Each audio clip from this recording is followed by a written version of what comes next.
As the incident response process was going on, there was another investigation going on in parallel. This differed from our normal IR. As we were doing digital forensics, incident response, they also had a legal and HR investigation going on because the laptops they sent out to these employees were sent to addresses that did not match the addresses that the employees provided them. The first employee sent to a totally different address, and then the second employee, their address wasn't even real. So they sent that laptop somewhere and it got intercepted. Both ended up in Nevada.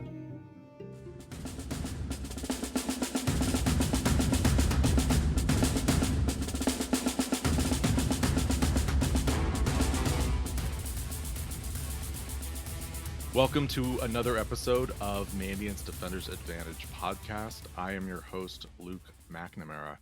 Today, joining me is JP Glab, a senior incident response consultant here at Mandiant. JP, great to have you here today. Hi, Luke. Yeah, great to be here. Well, as folks will know who are listening to this, or probably will know, we just released the 16th edition of the M-Trends report. A lot of great stats and data in that report drawn from the past year of incident response, things that consultants like you have been seeing on the front lines. There's one particular story, if you go to the back article section, that delves into something we've talked about on this podcast before and people have seen in blogs and in news stories, which is the North Korean IT worker problem. And we're going to dive into that today, and we're going to dive into it from the perspective of someone who has actually responded to some of these threats. So, JP, thank you for being here, and looking forward to picking your brain and hearing your thoughts on an investigation that you were a part of. Sounds good, yeah. So maybe we can start with, how you got the call, where the investigation began. I would imagine, as not someone who has not been a part of the actual incident response to some of the North Korean IT workers, maybe it's a bit different than typical intrusion-based threats. Maybe not in some respects, but maybe describe for us how that was when you initially got the call, what you knew, and where the investigation began. Absolutely. So we got the call. A company was notified that one of the employees that they hired did so under a false identity. So backing up a little bit, the company hired, we'll call them employee A. This employee worked there for 6 months. Great employee, was doing front and back end development work. They were happy with them. This employee then referred someone else to come join the team. They had an open spot, and the company decided to hire them too. So fast forward a few months, the company got a call from an individual who got a W-2 from them, but did not work for them. So they were calling to let them know that their identity was stolen and being used to receive employment at the victim company. And so this created an awareness on the part of the company that, hey, we have a problem here. Then at some point they contacted us. So was the suspicion early on that it fit within the TTPs of what we had observed from previous North Korean IT workers, the suspicion that this was some sort of North Korean IT worker incident? Yeah, so from our point of view, it fit the mold for DPRK IT worker. The company, though, had no idea about this threat. So they were interested in the general scope of like what the user did, what they had access to. Were they trying to get access anywhere else on the network? Were they doing anything malicious? Was data being stolen? All the typical, who, what, where, when, and why questions that they were most concerned about. So that's interesting. They were not aware this was, or they didn't suspect at the time this was a North Korean IT worker, just that it was some sort of fraudulent identity, possibly an insider threat of some kind.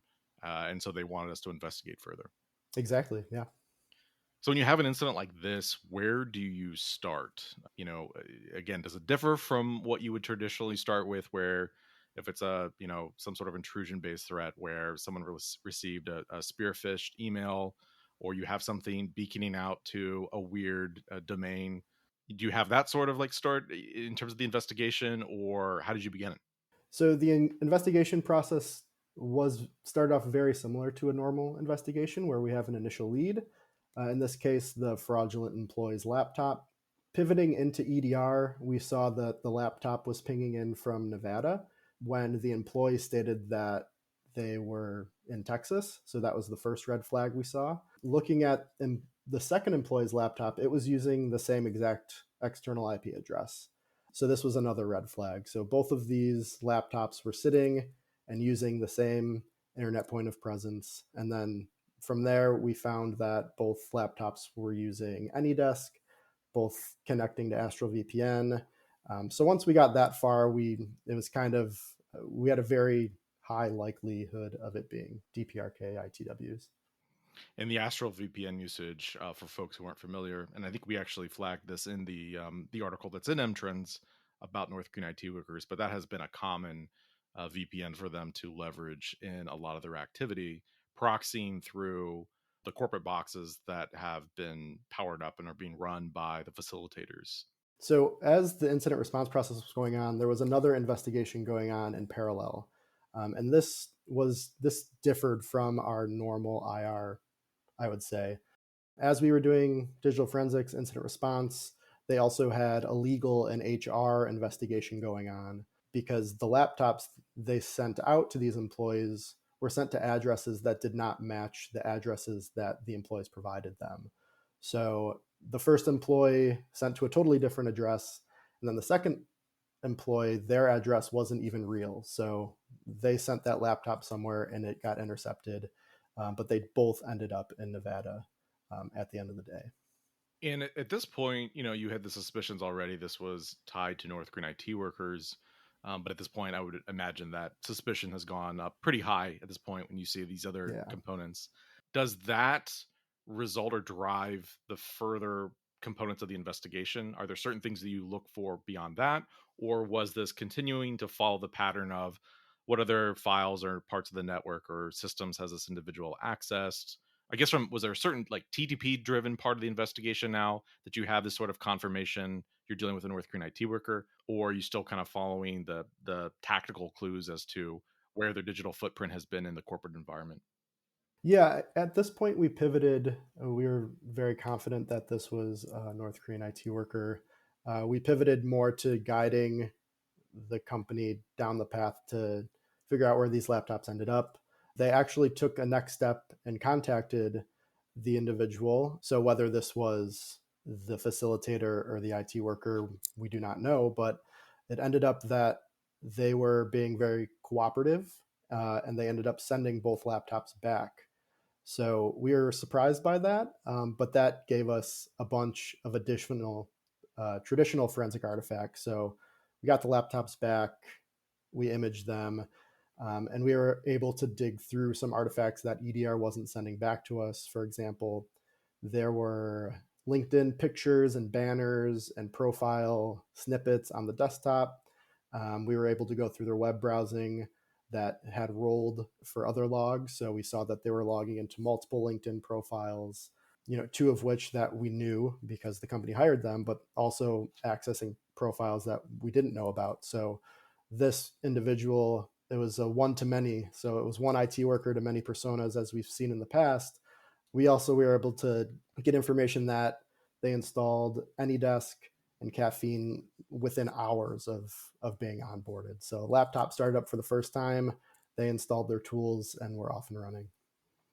And one of the things that's been, I would say, more challenging about this particular problem, again, than some of the more traditional threats that we see, is not having necessarily, call it beaconing out to a set of infrastructure where you can pivot off of and spider out and find more victims.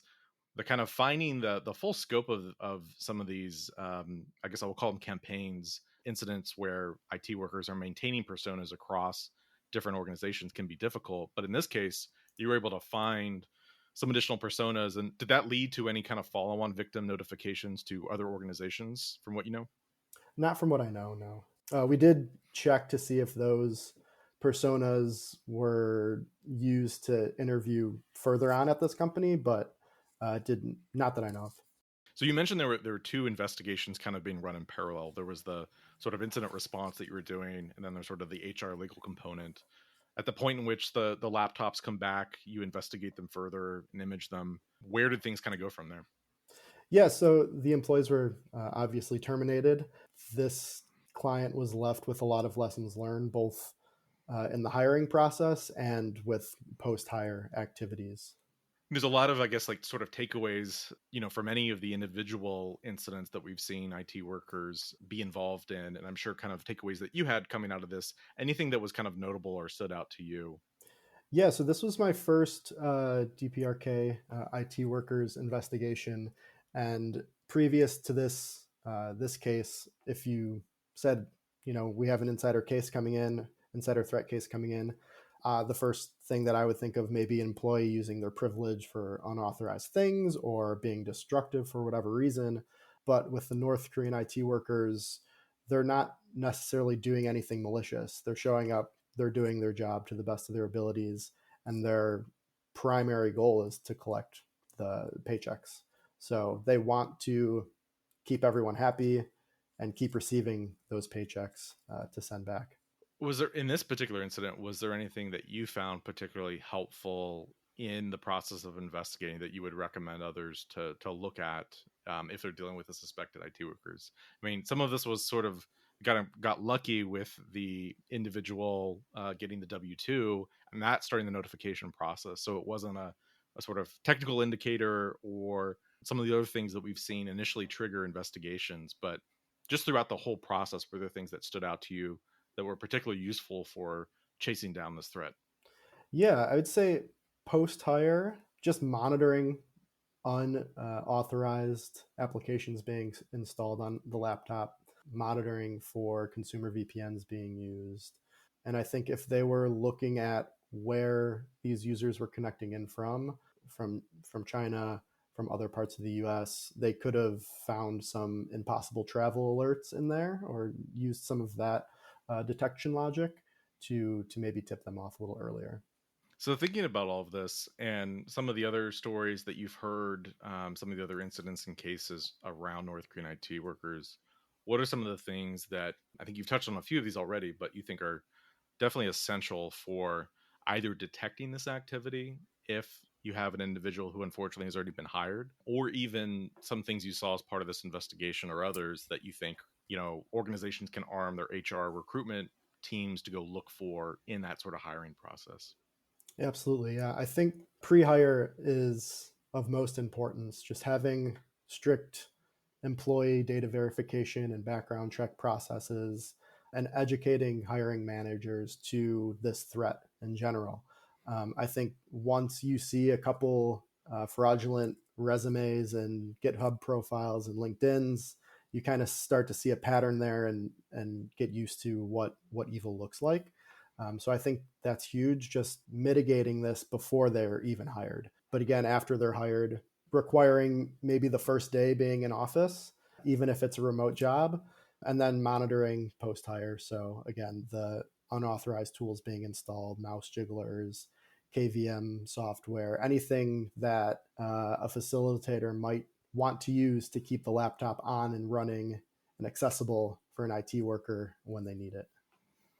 Was there anything, I guess, going back to the investigation, you were conscious about from not wanting to kind of alert or, trigger the IT worker that you were kind of conscious about?